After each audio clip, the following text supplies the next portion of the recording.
Actor तो ये हमेशा से थे ही, पर एक्टिंग का काम मिलते मिलते इन्हें 12 साल लग गए।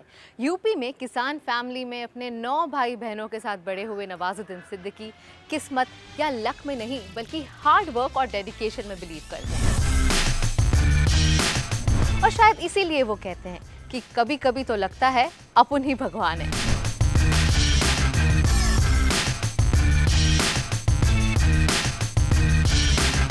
So on this new series of Sunday Brunch with Zomato, I am meeting my favorite Nawazuddin Siddiqui as I call in for some North Indian non-vegetarian delicacies from Zomato. So let's go and meet him.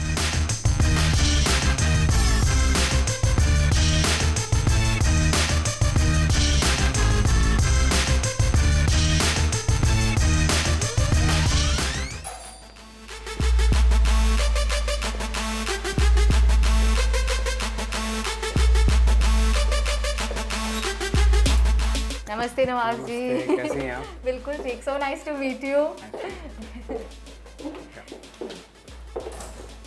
Nawaz ji, सबसे पहले तो बहुत बड़ा thank you to come on Curly Tales. हमारी audience आज बहुत खुश है to see you on the show. Thank you very much मुझे बुलाने के लिए। अब इस पैंडेमिक के दौरान आपने अपने गांव बुडाना में बहुत वक्त गुजारा। आप वहाँ खेती बाड़ी भी कर रहे थे। आपको मज़ा आता है फार्मिंग करने में? क्या क्या किया आपने अपने नेटिव प्लेस में? अब बहुत सारी चीज़ें की और मैंने अपने खेतों में झोपड़ी भी बना रखी थी, तो वहीं रहता था मैं। 6-7 घंटे गुजारता था। सुबह से शुरू होता था योगा वोगा, फिर रीडिंग, फिर जो नेक्स्ट स्क्रिप्ट्स हैं वो भी वहीं बैठ के पढ़ता था मैं। और बुआई के लिए जैसे अभी आजकल तो ज्वार बोया जा रहा है, गेहूँ कट चुके हैं, है ना। तो हमारे यहाँ 3-4 ही खेती होती हैं, गन्ना और ये गेहूँ। फादर सब लोग जो थे वो इसी पेशे में थे, अभी भी हैं। अभी भाई करते हैं, जितने भी 1-2 ब्रदर हैं वो करते हैं, पूरी ज़मीनों का वही सब संभालते हैं। आपने बताया आप स्ट्रगल के दौरान अपने गांव नहीं जाना चाहते थे क्योंकि लोग के पूछते कि क्या हुआ, एक्टर बना नहीं अब तक या कुछ। तो इस बार जब आप गए तो अपनी छाती चौड़ी कर कर गए थे कि now that you are such a big star, and how was the reaction? किस तरह से वेलकम हुआ आपका? नहीं, वैसे तो नहीं, मैं सच ए बिग स्टार ये सोच के तो नहीं मैं जाता हूँ, बट जैसे गांव में जैसे पहले रहता था वैसे ही जाना पड़ता है, क्योंकि वहाँ मैं जैसा उनके लिए पहले था आज भी वैसा ही हूँ। मैं अपना ये सारा थोपना नहीं चाहता हूँ कुछ भी ना। मेरे अंदर वो हैबिट है किस तरह की, देखो भाई एक स्टार सामने आ रहा है, ये वो ना, वो तो खैर यहाँ पे भी नहीं, मेरे अंदर कभी आ ही नहीं सकती वो चीज़ तो।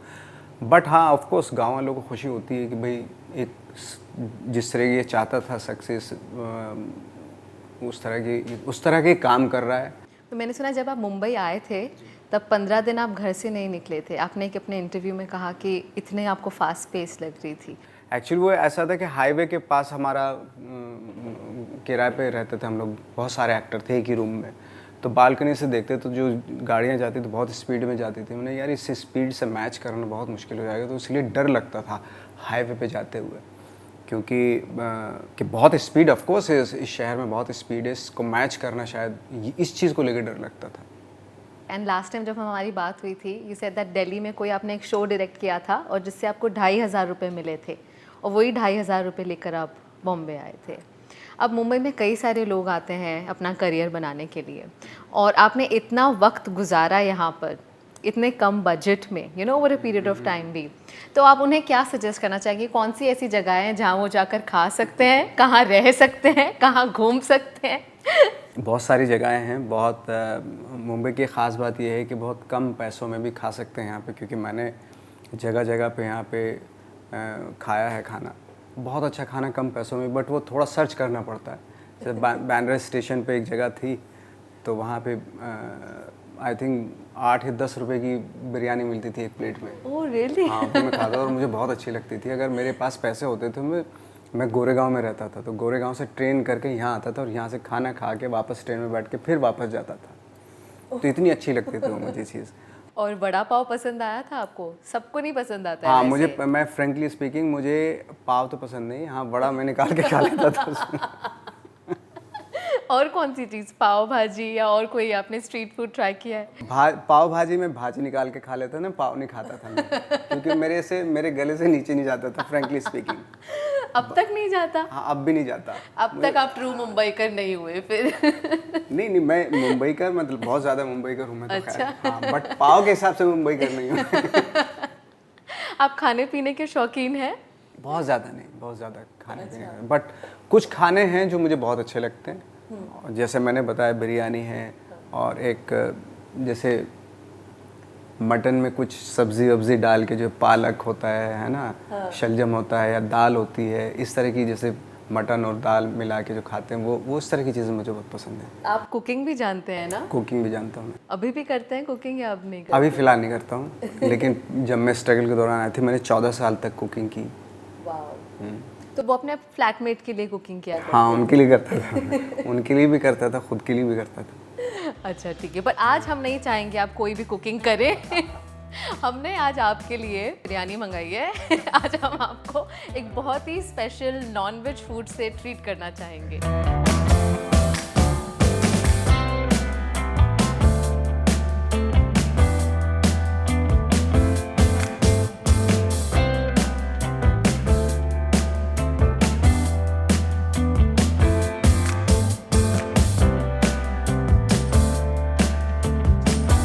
तो हमने बड़ा सारा खाना मंगाया है आपके लिए। आह, So we've got food from butter chicken factory, जो जाना जाता है। मुझे यहाँ की मटन बिरयानी बहुत पसंद है वैसे। और ग्रैंड हायत की Soma, they are also known to serve delicious north Indian food. तो अब हम ये सारा कुछ ट्राई करेंगे। मुझे लगता है ये मटन बिरयानी हाँ, ये चिकन है। ये चिकन है? अच्छा, ये देखिए, ये मटन है स्टाइल। और ये आंध्रा स्टाइल भी है यहाँ पर। ओह, आप कभी बाहर से ऑर्डर करते हैं खाना? कभी कभार कर लेते हैं।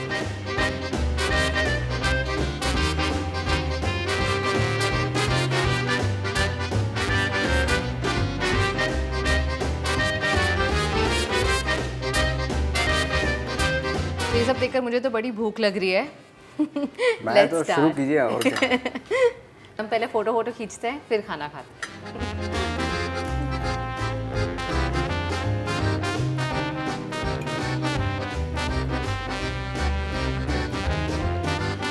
आप वैसे कभी डाइटिंग करते हैं या आपकी कोई स्पेसिफिक डाइट होती है?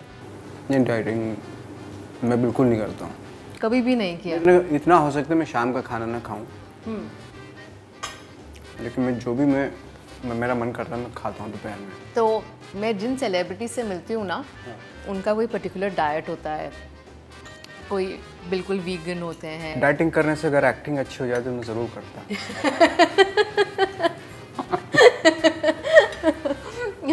पर आपने कभी ऐसा कोई वेट लॉस तो ऑब्वियसली आपको ज़रूरत नहीं है, बट कभी कोई वेट गेन प्रोग्राम या 6 पैक एप्स के लिए आपने कभी कोई खास डाइट फॉलो की हो? 6 पैक्स वाले वो रोल जो होते हैं बहुत लिमिटेड होते हैं। और मैं थोड़ा सा मेरा है कि बहुत ही पहलवान वाले रोल में पहलवानी करने थोड़े ना आया हूँ, यहाँ पे एक्टिंग करने आया हूँ। हाँ बिल्कुल। पहलवानी से मुझे याद आया हाँ, कि आप बुडाना में रेसलिंग भी किया करते थे बचपन में करता था मैं। और आप जीत भी जाते थे इतने दुबले नहीं, होने मैं के बाद। ज़्यादातर मैं फ्रेंकली स्पीकिंग ज़्यादातर मैं हारा हूँ। अच्छा। हाँ, बट ये होता था, मेरा ये होता था कि मेरे बीच में हम जो फाइट करते थे, कुश्ती करते थे, एक ही मिनट में फैसला हो जाता था। अच्छा। या तो वो मुझे चित कर देता था या मैं कर देता था उसको। ये था, मैं दाव पेच में बहुत सही था, लेकिन मेरे शरीर में ज़्यादा ताकत नहीं थी। ये था। ओके, तो आपके जो सामने वाला ओपोनेंट होता था वो आपसे बड़े साइज वाला होता था हमेशा, या आप ऐसे ही अपने सेम साइज वाले के साथ ही नहीं, खेलते सेम साइज। बड़ा वाला के तो मैं हिम्मत भी नहीं करता था। Okay.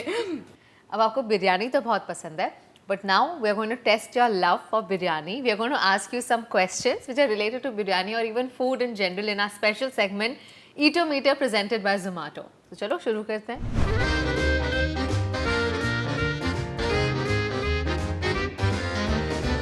So the first question is, where did biryani originate from? कहाँ से शुरुआत हुई थी बिरयानी की?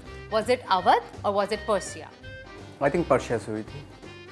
Correct. Wow, you know the answer. Okay. Kolkata की बिरयानी बाकी शहरों की बिरयानी से क्यों अलग है? मसालों की वजह से या फ्लेवर्ड आलू की वजह से? आलू की वजह से। Oh wow, that's a good one. Okay, India की कौन सी सिटी जानी जाती है अपनी लाजवाब बिरयानी के लिए? इज इट दिल्ली, हैदराबाद और कोलकाता? हैदराबाद। दिल्ली में कौन सी चाट सिर्फ विंटर्स में मिलती है?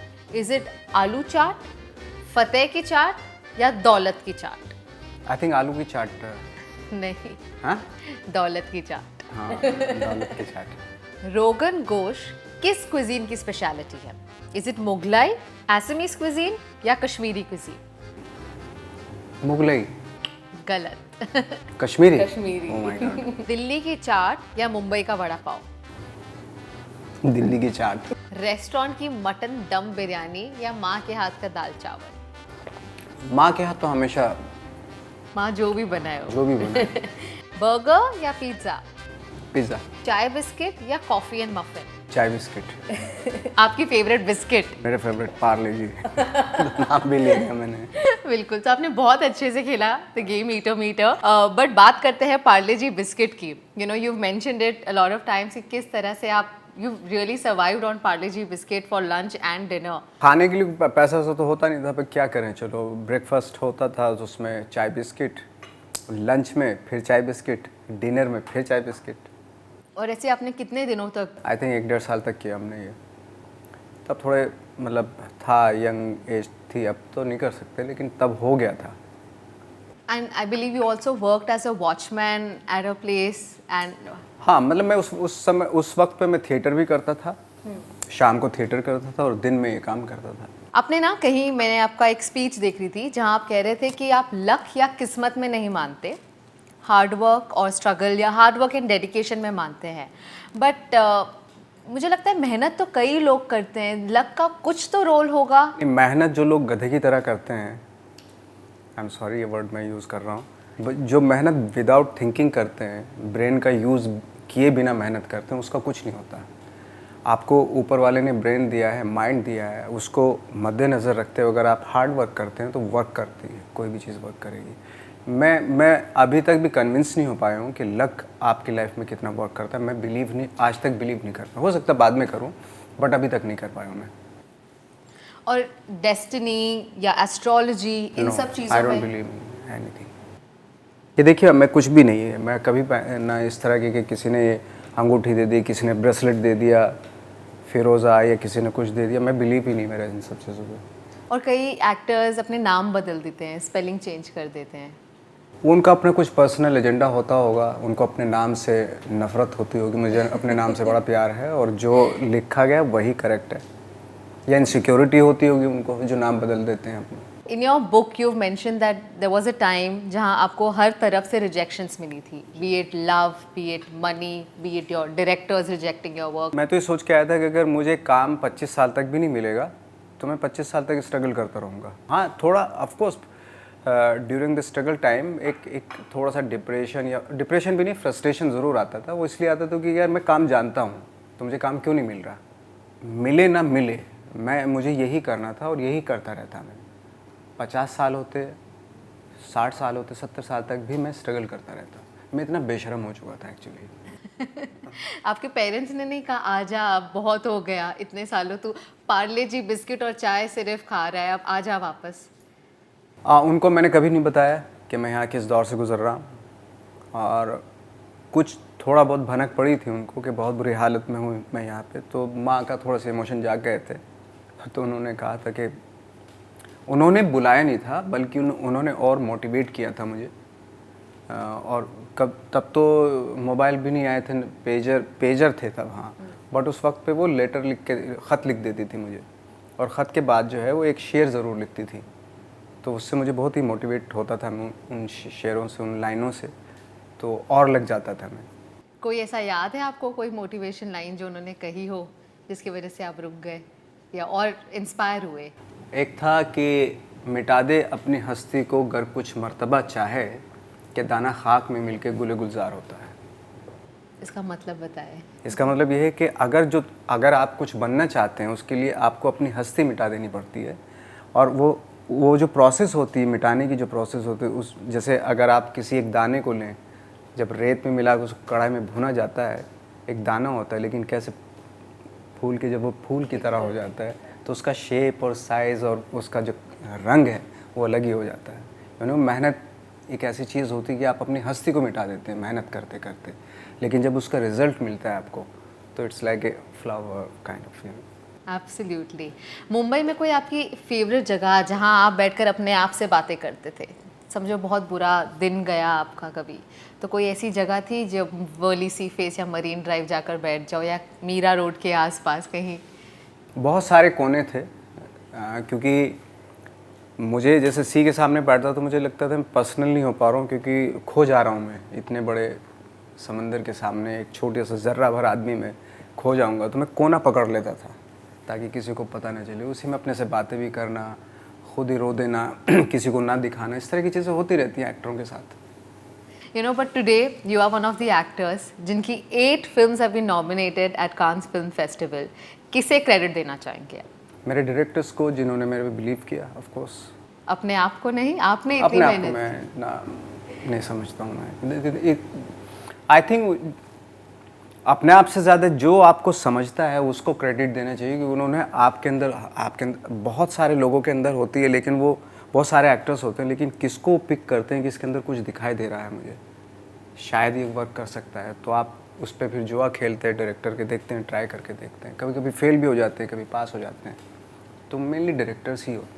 Absolutely. Now, audience के लिए तो Gangs of Wasseypur was one film where they truly, you know, recognized you. But आपको अगर खुद चुनना हो अपनी करियर लाइफ का एक टर्निंग पॉइंट, तो वो कौन सा था आपके लिए? सी टर्निंग पॉइंट तो of course Gangs of Wasseypur ही था, और मेरे करीब भी है वो फिल्म, क्योंकि मैं इमोशनली कनेक्टेड था उस फिल्म से, क्योंकि पहली बार मुझे इतना बड़ा रोल मिल रहा था। जो फिल्में मुझे पसंद आती वो अक्सर नहीं चलती। Really? हाँ, ऐसी बताइए कौन सी फिल्म है जो आपको बहुत पसंद आई पर इतनी चली नहीं? रमन राघव थी, फोटोग्राफ थी, जो उस वक्त तो नहीं चली, लेकिन आज चूँकि OTT पे है वो फिल्म तो सब लोग देख रहे हैं उसको, बट थिएटर में जब रिलीज़ हुई तो इतने ज़्यादा लोगों ने देखी नहीं थी फिल्म। और कोई ऐसी फिल्म जो आपको लगा था कि ये तो फ्लॉप होनी है पर चल गई? हाँ, ये भी होता है कि ये कहाँ चलेगी, लेकिन लोगों को बहुत पसंद आ गई वो फिल्म। बहुत सारी फिल्में, नाम तो नहीं बताऊंगा मैं डायरेक्टर नाराज हो जाएंगे। आपने पैसों के लिए फिल्में की है? बहुत बहुत। कुछ फिल्में की हैं, पैसों के लिए भी की हैं। अच्छा, अब भी करूँगा पैसों के लिए। अच्छा, सिर्फ बैलेंस पैसों के लिए इसलिए की जाती है, फॉर एग्जांपल जैसे मैंने कुछ फिल्में की हैं जो बहुत बड़ी हिट भी हुई हैं, है ना, मुझे बहुत पैसा भी मिला उनमें, लेकिन मैंने वो इसलिए की ताकि मैं मंटो जैसी फिल्म फ्री में कर सकूं, क्योंकि वो मेरा पैशन है उस तरह की फिल्में। so you have to always find the right balance. जो मैं कैरेक्टर कर रहा हूँ उसी का डिफरेंस होता है, बाकी तो कर तो मैं ही रहा हूँ, और वही नवाज ही कर रहा है, जो रियल लाइफ में नवाज है वही उस कैरेक्टर को कर रहा है। कैरेक्टर का फ़र्क होता है, बाकी तो ऐसा कुछ नहीं।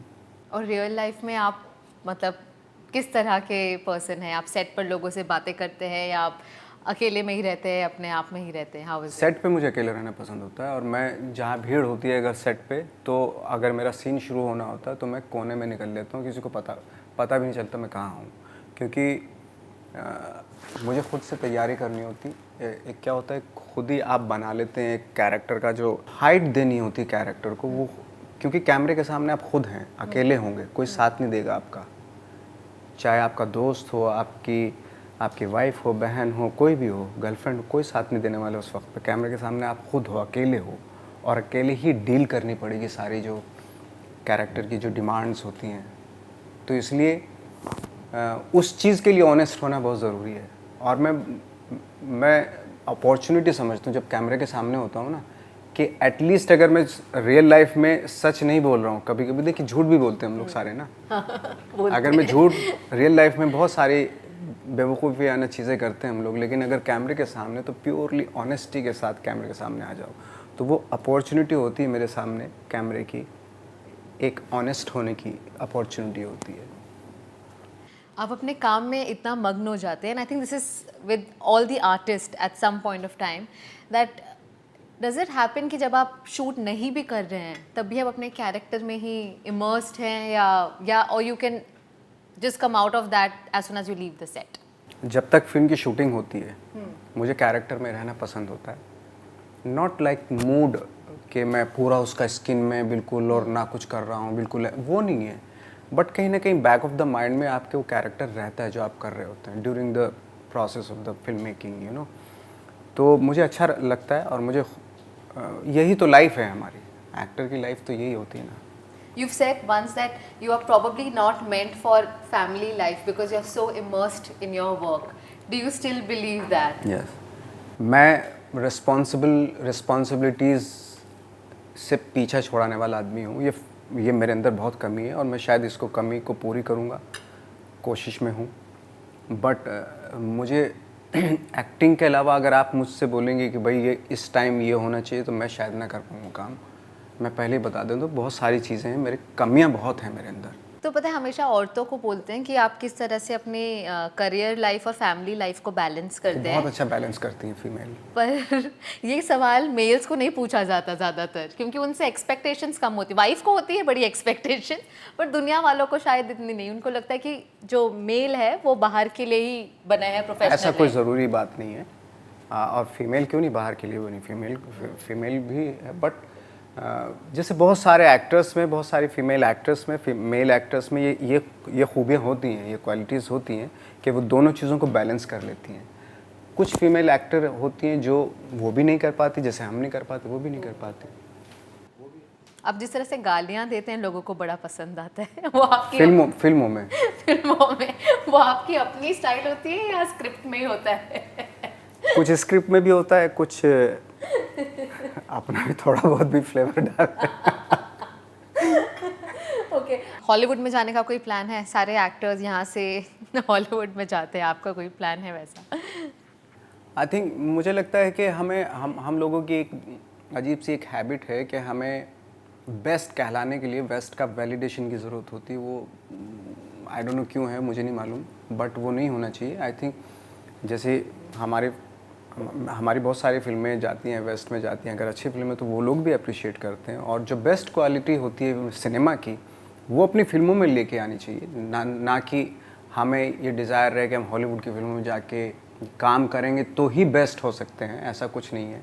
You worked with Shahrukh Khan, Salman Khan, Aamir Khan, all three of them. How has your experience been? और आपको सबसे ज़्यादा किसके साथ काम करने में मज़ा आया? मुझे तो सबके साथ मज़ा आया। उनको मज़ा आया कि नहीं वो उनसे पूछ लीजिएगा। बट हाँ, ये है कि तीनों की अपनी अलग अलग क्वालिटीज़ हैं, अलग अलग फ्लेवर है एक्टिंग का, है ना। तो मज़ा तो सबके साथ आता है। ओके, आपको वैसे ट्रैवलिंग का शौक है? बहुत शौक है। आप अकेले जाते हो कभी घूमने, या ग्रुप के साथ जाना, या फैमिली के साथ? मेरा बैड लक रहा है कि मैं अकेला नहीं, बट अब मैं चाहता हूँ कि अब अकेला घूमूं। आपको शौक है सोलो ट्रिप्स का? ओके, जॉइन कर्ली टेल्स, हम बहुत घूमते हैं।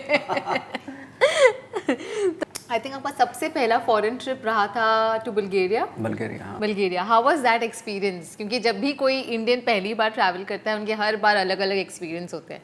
तो do you remember any experience of travelling abroad, कुछ अलग हुआ हो वहाँ पर? पहला जो एक्सपीरियंस हुआ था कि एक तो साफ सफाई बहुत थी, और जो भी आ रहा था वो हेलो करके जाता था, है ना। अगर कोई लड़की जा रही हाय हाउ आर यू ऐसे करके निकल जाते थे। मैंने कि क्या चक्कर है यार ये।